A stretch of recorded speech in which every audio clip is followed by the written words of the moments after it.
UKలో 1 year masters. No IELTS required up to 5 years visa. High visa success rate. Hi, Dr. Garu. Hello అండి. Welcome to Hit TV once again. Thank you. Every doctor has one ఏంటంటే నేను ప్రతి ఈ doctor నేను ఇప్పటి నుంచి ఇదొకటి follow అవుతూ ఉంటాను. రెగ్యులర్ గా నేను ఒకటి ఫాలో అయ్యే దానిలో మీరేం ఫాలో అవుతూ ఉంటారు? హెల్త్ ఆర్ సంథింగ్ ఏదైనా ఒక మోటివేషన్ డైలాగ్ కానీ లైక్ మోటివేషన్ డైలాగ్ అంటే మూవీస్ నుంచి వచ్చేస్తాను ప్రాబ్లం. సో ఎవ్రీ డాక్టర్ ప్రతి డాక్టర్ అడుగుతా మీరు చిన్నప్పటి నుంచి ఇప్పుడు రెగ్యులర్ గా ఫాలో అయ్యేది ఏమైనా ఉందా అని అడిగితే మీకేముంటది అది? Do you follow regular this thing అంటే ఏం ఫాలో అవుతారు? ఏం లేదా అట్లా అంటే నాకు అర్థం కాలేదు ఏం హెల్త్ అంటే వర్కౌట్స్ కానివ్వండి, ఏదో డ్రింక్స్ కానివ్వండి. డ్రింక్స్ అంటే హెల్త్ డ్రింక్స్ అట్లా ఎక్సర్సైజ్ అంటే ఎక్సర్సైజ్ అంటే ఒకటి చేయండి. అంటే ఎవరి ఇంట్రెస్ట్ వాళ్ళది రెగ్యులర్ గా ఏదో ఒక ఎక్సర్సైజ్. మీరేం చేస్తారు రెగ్యులర్ గా? రెగ్యులర్ ఎక్సర్సైజెస్ సమ్ జాగింగ్ కానీ రన్నింగ్ కానీ సమ్ కార్డియో ఎక్సర్సైజెస్ కానీ స్ట్రెంత్ కానీ ఇవన్నీ కూడా రెగ్యులర్ గా చేసే ఎక్సర్సైజెస్ మనం రెగ్యులర్ గా. అంటే నేనే కాదు ఎవరైనా కూడా రెగ్యులర్ గా ఒక 1 hour స్పెండ్ చేయడం అనేది హెల్త్ గురించి మంచిది. ఎక్సర్సైజెస్ అనేది అంటే వాళ్ళకి సూటబుల్. ఇప్పుడు అందరికీ రన్నింగ్ జాగింగ్ 70-80 years లో మనం చేయమని చెప్పలేం. వాళ్ళకి ఆ ఏజ్ లో సపోర్ట్ చేసేదాన్ని బట్టి యోగా కానీ ఎక్సర్సైజెస్ కానీ ఏదైనా ఒకటి ఒక 1 hour స్పెండ్ చేయడం అనేది చాలా మంచిది మనకి ఇప్పుడు. రైట్ డాక్టర్ గారు. సో ఇప్పుడు వచ్చే ఒక కొత్త మాట ఏంటంటే రీజనరేటింగ్ ట్రీట్మెంట్ అంటున్నారు. So what is this regenerating treatment? అంటే ఇప్పుడు డీజనరేషన్ అంటే అరిగిపోయింది అనుతాం. రీజనరేషన్ అంటే అరిగిపోయిన దాన్ని మళ్ళీ తిరిగి తీసుకురావడం రీజనరేషన్ అంటాం. అది ఎంతవరకు సక్సెస్ అనేది 100% సక్సెస్ రేట్లో అయితే అన్ని లేవు. కేసెస్లో 50% సక్సెస్ 50% ఫెయిల్యూర్లో ఉంది. చెప్పాలంటే అది మా సబ్జెక్ట్ కాదు కాబట్టి అంటే నమ్మొచ్చా నమ్మకూడదా? సైడ్ ఎఫెక్ట్స్ ఏమన్నా నమ్మకూడదా అంటే ఇప్పుడు 50% కేసెస్ మా దగ్గర వచ్చిన కేసెస్ ఏమవుతుంది అంటే ఫర్ ఎగ్జాంపుల్ నీ జాయింట్ కానీ పిఆర్పీస్ కానీ రీజనరేటివ్ మీరు చెప్పినట్టు పిఆర్పీస్ తీసుకున్నప్పుడు కొంతమందికి ఒక 1 week పనిచేసిన కేసెస్ ఉన్నాయి. ఒక 1 week పెయిన్ లేకుండా, కొంతమందికి 2-3 months, కొంతమంది 6 months, కొంతమందికి 8 months ఉన్నాయి. కొంతమందికి పనిచేయని కేసెస్ అంటే పనిచేయదని చెప్పను. కొన్ని కేసెస్ ఏమవుతుందంటే ఇప్పుడు నీ జాయింట్స్ ఉంది, సెకండ్ స్టేజ్లో వెళ్తే బాగానే పనిచేస్తుంది. 4th or 5th స్టేజ్లో ఉంటే వాళ్ళు మాత్రం ఏం చేస్తారు? సో మాక్సిమం వాళ్ళు ట్రై చేస్తారు, అది వర్క్ చేయొచ్చు చేయకపోవచ్చు. అంటే ఇక డిపెండ్స్ అండి చెప్పాలంటే. డిపెండ్స్ ఆన్ సివియారిటీ అంటే కండిషన్ బట్టి మనం. దానికంటే ముందు డాక్టర్ గారు సో పలానా పెయిన్ రిలీఫ్ కోసం అని వస్తారు. So you already set that route కోసం కనుక్కొని మేము ట్రీట్మెంట్ ఇస్తామని. సో ఒకసారి బాడీ రిలీఫ్ అయిపోయిన తర్వాత మళ్ళీ రావచ్చు, మళ్ళీ మేబీ ఒక ఫ్యూ మంత్స్ తర్వాత, ఫ్యూ ఇయర్స్ తర్వాత అట్లా మనం ఎన్ని రోజులు ఇట్లా మనం కైరోప్రాక్టిక్ చేసుకోవచ్చు అంటే అది తర్వాత కూడా. ఇప్పుడు చూడండి ఇప్పుడు ఎలా ఉంటుందంటే ఇప్పుడు సర్వికల్ స్పాండిలైటిస్ లో కానీ లంబార్ స్పాండిలైటిస్ ఏదైనా డిస్క్ ఇష్యూస్ ఉన్నాయి. వీళ్ళకి ఏంటంటే ఫ్యూ సిట్టింగ్స్ మాట, ఒక 5 sessions 6 sessions ఇచ్చిన తర్వాత 15 days ఒకసారి రమ్మని చెప్తాం. తర్వాత 1 month ఒకసారి, తర్వాత ఎవ్రీ 3 months ఒకసారి ఒక సెషన్ తీసుకొని మెయింటైన్ చేసుకోమని చెప్తాం. కొన్ని కేసెస్లో డీజనరేషన్స్ ఏముండో వాళ్ళకి ఏమవుతుందంటే కొంచెం స్టిఫ్నెస్ వాళ్ళు వర్క్ చేసే ప్రొఫెషన్ మీద డిపెండ్ ఉంటుంది. ఏదైనా ప్రాబ్లం వచ్చి ఏమైనా సిమ్టమ్స్ కనిపించి ఏదైనా స్టిఫ్నెస్ ఏమైనా అనిపిస్తే చేయించుకోమని చెప్తాను తప్ప అదర్వైజ్ అవసరం లేదని చెప్తాను. అంటే ప్రాబ్లం ఏం లేకపోతే అవసరం లేదు థెరపీ. ఇదని కాదు, ఏది కూడా అవసరం లేదు. Just for sports persons and if they go to workout they want relief అంటే దే కెన్ కమ్ రెగ్యులర్లీ. అంటే ప్రాబ్లం బట్టి అండి. అంటే బాడీ రిలీఫ్ కోసం దే కెన్ విజిట్ రెగ్యులర్లీ. అంటే వాళ్ళకి స్టిఫ్ అనిపిస్తున్నాయి, వర్కౌట్ చేస్తుంటారు కదా, జాయింట్స్ ఏమైనా స్టిఫ్నెస్ ఉంది, స్పైన్ ఏమైనా స్టిఫ్ అనిపిస్తుంది, ఆ మొబిలిటీ తగ్గింది అనిపిస్తే రావచ్చు. ప్రాబ్లం ఏం లేదు. అంటే అంత పర్ఫెక్ట్ గా ఉంది అయినా కూడా చేసుకోవచ్చు అంటే వద్దనే చెప్తాను నేను. అంత బాగున్నప్పుడు అయితే కైరోప్రాక్టిక్ అవసరం లేదు. ఓకే. రెగ్యులర్ గా జిమ్స్ లో ఏం చేస్తారంటే వర్కౌట్ తర్వాత సమ్ ట్రైనర్స్ ఉంటారు కదా, రిలీఫ్ ఇస్తూ ఉంటారు రెగ్యులర్ గా, మేబీ 2 days కి ఒకసారైనా. ఈజ్ ఇట్ ఓకే ఆర్ అది చేయించుకోవడం మంచిది కాదు? అవి రెగ్యులర్ మ్యానిపులేషన్స్ అండి. అక్కడ ఇచ్చేవి ఏంటంటే వాళ్ళు జస్ట్ ఫర్ రిలాక్సేషన్ కోసం ఇస్తుంటారు. యాక్చువల్ కైరోప్రాక్టిక్ అంటే ఏంటంటే మనకి ఈ యూట్యూబ్లో చూసిన మ్యానిపులేషన్స్ ఉండవు. ఇక్కడ ఇచ్చే మ్యానిపులేషన్స్ చాలా డిఫరెంట్గా ఉంటాయి అన్నమాట. ఇక్కడ ఏంటంటే ఎక్స్పీరియన్స్తో వచ్చే మ్యానిపులేషన్స్. ఇవన్నీ కూడా మేము కూడా యూట్యూబ్లో చూపించాము, ఎందుకంటే చాలా వరకు కాపీ చేస్తారు కాబట్టి ఈ మ్యానిపులేషన్స్ ఇక్కడికి వచ్చినప్పుడే ఇస్తుంటాం అన్నమాట మనకి. సో అక్కడ ఉన్న మ్యానిపులేషన్స్కి ఇక్కడ ఇచ్చే మ్యానిపులేషన్స్కి చాలా డిఫరెన్స్. కానీ డాక్టర్ గారు జనాలు అవే నమ్ముతున్నారు యూట్యూబ్ లో, ల్యాక్ ఆఫ్ నాలెడ్జ్ లేని వాళ్ళు. కానీ ఇప్పుడు లేదండి. ఇప్పుడు చాలా వరకు ఏంటంటే అన్ని తెలుసుకొని అన్ని ఎంక్వైరీ చేసుకొని వస్తున్నారు. ఇంతకు ముందులో లేదు ఇప్పుడు సిచ్యువేషన్ అనేది. అన్ని చూసుకొని వస్తున్నారు అనమాట. ఎందుకంటే వాళ్ళు ఫెడప్ అయిపోతున్నారు. ల్యాక్ ఆఫ్ నాలెడ్జ్ తో చాలా మంది చేస్తున్నారు వీడియోస్, సోషల్ మీడియా నమ్ముకొని చాలా నష్టపోయిన వాళ్ళు కూడా చాలా మంది ఉన్నారు. అండ్ ఇంకొక డౌట్, అంటే సోషల్ మీడియాని నమ్ముకుని నష్టపోయిన వాళ్ళు ఉన్నారు, బెనిఫిట్ అయిన వాళ్ళు వాళ్ళు కూడా ఉన్నారా? ఇద్దరు ఉన్నారు చెప్పాలంటే. అందుకే ఎందుకంటే ఇప్పుడు మా దగ్గరకు వచ్చే కేసెస్ మరి తగ్గే వెళ్తున్నాయి. సోషల్ మీడియాని Oh. నమ్ముకొని వచ్చిన వాళ్ళు ఉన్నారా? వచ్చిన వాళ్ళే సార్ ఉన్నారు. వాళ్ళు బెనిఫిట్ అయ్యి వీడియో వెళ్తున్నారు చూసి కదా. ఇలా చేసుకున్నాను నేను అని నష్టపోయి వచ్చిన వాళ్ళు ఉన్నారా మీ దగ్గరికి? ఉన్నారండి చాలా కేసెస్. ఇప్పుడు Oh. బయట తీసుకొని ఇక్కడ మా దగ్గరకు వచ్చి థెరపీ తీసుకున్న వాళ్ళు ఉన్నారు. ఇంకోటి డైరెక్ట్ గా పేషెంట్స్ ని అడిగి వాళ్ళని అడిగి తగ్గిందా లేదా అని బిఫోర్ ఆఫ్టర్ రిజల్ట్స్ అడిగి థెరపీ తీసుకుంటున్న వాళ్ళు కూడా ఉన్నారు ఇప్పుడు చెప్పాలంటే. ఓకే. సో ఈ బోన్స్ ఎప్పటికప్పుడు రిలీఫ్ చేస్తూ ఉంటారు కదా, బోన్స్ ని ఆ సౌండ్స్ వస్తూ ఉంటాయి, క్రాకింగ్ సౌండ్స్ అలా వస్తూ ఉంటాయి కదా. సో ఈ ప్రతిసారి ఇట్లా క్రాక్ చేస్తూ ఉంటుంటే బోన్స్ ఏమి ఇరిగిపో అంటారా?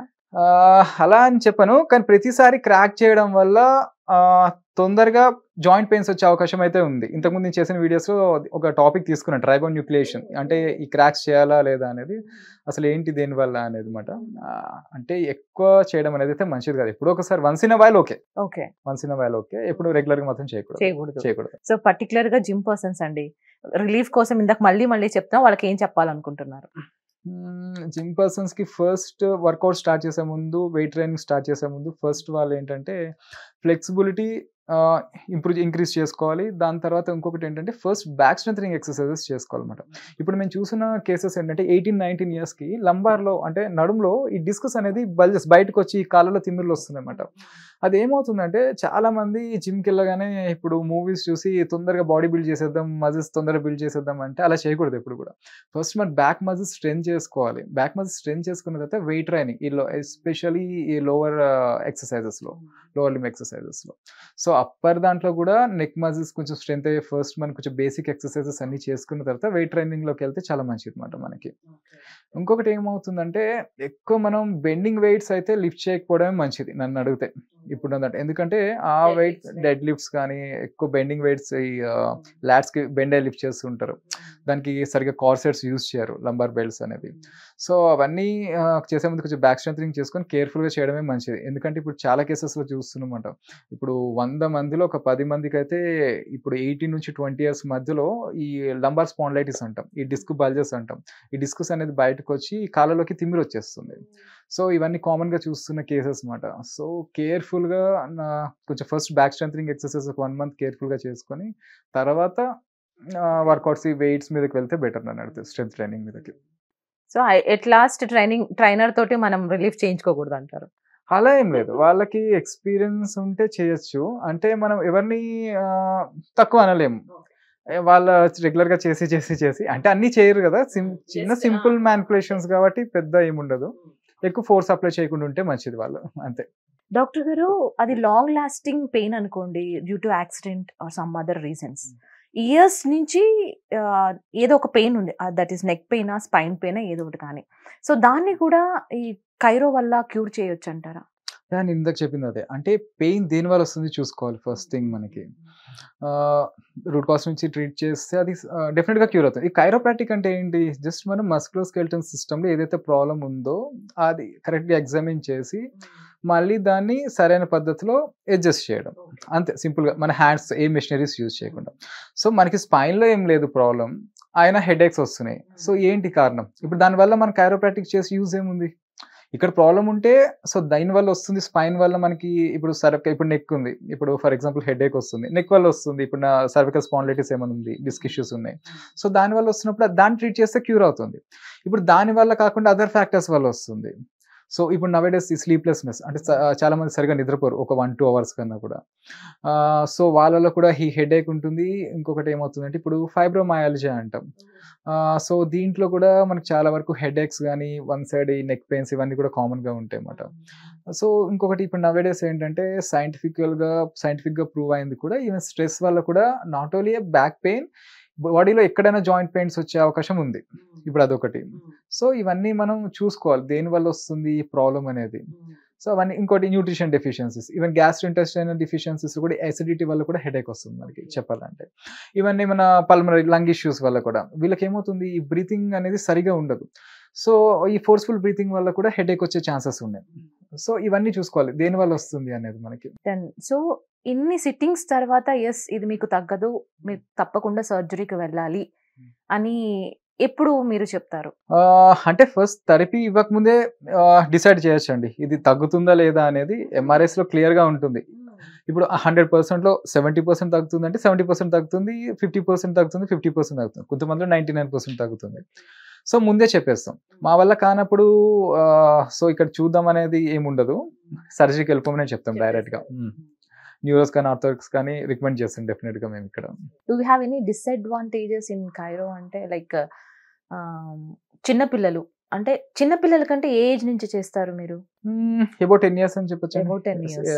అబౌట్ 10 ఇయర్స్ నుంచి చేయొచ్చు. ఇప్పటివరకు ఏమైనా డిసడ్వాంటేజెస్ ఏమైనా కనిపించినాయా మీకు? అంటే నేను అదే చెప్తున్నాను. కొన్ని మాటలు అంటే జనాలు నమ్మకుండా చెప్పే మాటలు కాకుండా. ఇప్పుడు అదే డిసడ్వాంటేజెస్ అంటే నాకైతే ఏం కనిపించలేదు నా ప్రాక్టీస్లో ఇప్పటివరకు అయితే. నేను అదే చెప్తున్నాను మీకు. అంటే క్వాలిఫైడ్ ప్రొఫెషనల్ కైరోప్రాక్టర్ దగ్గర చేసుకుంటే పెద్ద డిసడ్వాంటేజెస్, సైడ్ ఎఫెక్ట్స్ అయితే ఏముండవు నాకు తెలిసి. ఎందుకంటే అన్ని చూసే చేస్తారు కాబట్టి ఏముండదు. దీనికి డిసడ్వాంటేజెస్ అంటూ ఏముండవు. అంటే చేయగలిగితేనే ఇప్పుడు అక్కడ సపోర్ట్ చేస్తేనే మనకి సిస్టమ్ అనేది మనం చేయగలుగుతాం. సపోర్ట్ చేయనప్పుడు ఫోర్స్ఫుల్గా చేసే థెరపీ అయితే కాదు ఇది. దాన్ని అవాయిడ్ చేయడం మంచిది ఆ టైంలో, అంతే. సో ఓల్డెన్ డేస్ థెరపీస్ చూస్తే కొంత ఆయిల్ మసాజ్ చేస్తూ ఎక్కడైతే బోన్ పట్టేసిందో అక్కడ లాగడం ఇట్లా చేస్తూ ఉంటారు. Is equal to Cairo or అది సపరేటా? అది సపరేట్, కైరోప్రాక్టిక్ సపరేట్ అండి. అది వేరు ఇది వేరు అనమాట. అంటే వాళ్ళది ఆ మెథడ్స్ డిఫరెంట్గా ఉంటాయి, మనం ఇచ్చే థెరపీస్ డిఫరెంట్గా ఉంటాయి. ఏదైనా సరే బాడీ బోన్స్ రిలీఫ్ కోసం రెండు కూడా. అంటే కైరోప్రాక్టిక్ అనేది నాట్ ఓన్లీ రిలీఫ్. ఇప్పుడు డిస్క్ బల్జెస్ ఉంటాయి. ఇప్పుడు 2 బోన్స్ మధ్య డిస్క్ బయటకు వస్తుంది. అది బయటికి రావడం వల్ల ఏమవుతుంది, పక్కన నర్వ్ పైన ప్రెషర్ పడుతుంది. అంటే ఆ డిస్క్ బయటకు వచ్చినప్పుడు ఆ నర్వ్ వచ్చే హోల్ ఫొరామినా అంటామన్నమాట, అది చిన్నగా అయిపోతుంది, క్లోజ్ అయిపోతూ ఉంటుంది. సో వీటిని కొంచెం ఒక్కొక్కసారి స్టెనోసిస్ అంటాం, ఫొరామినల్ స్టెనోసిస్ అంటాం, సెంట్రల్ కెనల్ స్టెనోసిస్ అంటాం. సో ఇలా ఉంటుంది అనమాట. సో దాన్ని ఏ పద్ధతిలో సరి చేయొచ్చు, మళ్ళీ ఆ స్పేస్ ఎలా ఇంక్రీజ్ చేయొచ్చు అనేది మనం చూసుకొని ఆ డిస్క్ మళ్ళీ కొంచెం లోపలికి వెళ్ళే పద్ధతులు ఉంటాయి. మనం దాన్నే మ్యానిపులేషన్స్ అంటాం అన్నమాట. సో దానికి తగ్గట్టుగా మనం థెరపీ చేయగలిగితే, మ్యానిపులేషన్స్ ఇవ్వగలిగితే, దాన్ని మళ్ళీ సరి చేయగలిగితే అది బెటర్ అవుతుంది చాలా వరకు. మీకు తెలిసిపోతుందా ఇక్కడ పట్టేసింది, రెండు కాళ్ళు సేమ్ గా ఉన్నాయి, రెండు చేతులు అంటే చూస్తాం. అంటే కైరోప్రాక్టిక్ లో లిమ్ లెంత్ మెజర్మెంట్ అంటాం, అదొకటి చూసుకుంటాం మనం. అదే కంప్లీట్ గా మనం ఏంటంటే ఈ నెక్ నుంచి లెగ్స్ వరకు అన్ని కూడా చెక్ చేస్తాం, ఎగ్జామిన్ చేసిన తర్వాతనే థెరపీ అనేది స్టార్ట్ చేస్తాం అన్నమాట. జనరల్ గా రెగ్యులర్ గా నార్మల్ పర్సన్స్ మేము ఇట్లా. అయితే ఇంకో క్వశ్చన్, ఇప్పుడు చాలా మందికి కాళ్ళలో చేతుల్లో తిమ్మిర్లు మొద్దుబారినట్టు అవుతుంటుంది కదా, అది ఈ స్పైన్ ప్రాబ్లం వలన ఇంకా దేని వలన వస్తుందా? సో డాక్టర్ గారు థ్యాంక్ యూ అండి. So this is Reena signing off. Hit TV app ని డౌన్లోడ్ చేసుకోండి. ఇందులో short news, live news, entertainment movies అన్ని అవైలబుల్ గా ఉన్నాయి. Please download Hit TV app. Hit TV app. Hit TV app ని ఫ్రీగా డౌన్లోడ్ చేసుకోండి.